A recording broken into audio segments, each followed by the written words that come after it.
Purihin ng Diyos, purihin ng ating Panginoon. Paano mo hinaharap o dinadala ang pagsubok na dumating sa iyong buhay? Sa Ebanghelyo ngayon makikita natin, ang mga lagad ay nagsisigaw sa takot nung nakita nila si Jesus na dumadaan sa tabi ng kanilang bangka nung panahon na sila ay nasa unos sa gitna ng dagat. Takot ang nangibabaw sa kanilang puso dahil nawala sila ng tiwala sa Diyos.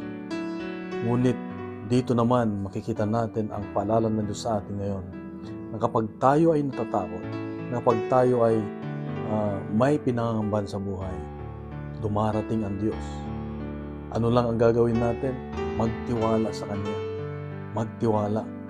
Paano kung biglang dumating? Isipin pa rin natin lagi na ang Diyos ay nasa atin, kasama natin. Kaya napakagandang pagnilayan na dapat paigtingin pa natin, palalimin pa natin ang ating relasyon sa Diyos. Yung mga lagad, kakikita lang nila ang milagro na ginawa niya sa pagpapakain ng 5,000. Pero nawala agad ang kanilang pananampalataya.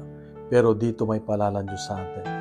Pag pinapalalim natin ang ating relasyon sa Diyos, nandun yung pagtitiwala sa Diyos, nandun yung kapayapaan. At sa pagdating ng mga pagsubok, dumarating ang Diyos. Dumarating siya. At nawawala sa atin ang takot. Dahil ang ating focus ay hindi na sa takot, hindi na sa nakikita natin, kundi sa Diyos na mas makapangyarihan sa lahat kaysa sa mga pinagdadaanan. Kapatid, ito ang paalala ng Diyos sa akin ngayon, na magtiwala sa Diyos, kasama natin, lalo ngayong bagong taon, sasamahan tayo ng Diyos. Kaya isuko natin ang lahat ng mga pinangangambahan natin ngayong taon. Sa mapagpalang araw sa iyo, sa iyong mga mahal sa buhay. God bless. God is good.